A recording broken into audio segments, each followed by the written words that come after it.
আমি এখন এই পুকুরে শুয়ে থাকবো, পানির উপরে ভাসবো, তলাবো না। আমি এবার সারাদিন পুকুরে ভাসিয়ে থাকতে পারি। আমি দেখাচ্ছি কিভাবে ভাসতে হয়।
ছবি নাও।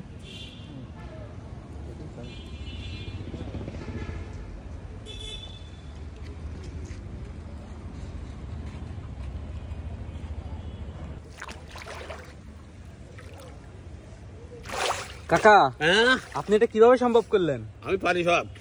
আর কি কি পারেন আপনি? আমি পারি অনেক কিছু, কিন্তু করি না। করেন না? না। কিন্তু এই পানির ভিতরে ভেসে থাকা এটা কিভাবে সম্ভব করলেন? ওটা আমার ছোটবেলা থেকে অভ্যেস। ছোটবেলা থেকে অভ্যেস? হ্যাঁ। কাঁচা ফলমূল যেমন মাছ, শিং মাছ, টাকি মাছ, করলা, ওলকপি, ফুলকপি, পাতাকপি, পালং শাক, লাল শাক, সবুজ শাক, হলুদ ফল, মিষ্টি কুমড়ো, এই সব কাঁচা খাত করি। শুধু তাই না, এবং পানি ভরে ঘন্টা ভাসিয়ে থাকতে পারি। Open challenge. আমার যদি কেউ দেখাতে পারে এরকম করে, তাহলে 1 লক্ষ টাকা পুরস্কার দেওয়া হবে তাকে। 1 লক্ষ টাকা।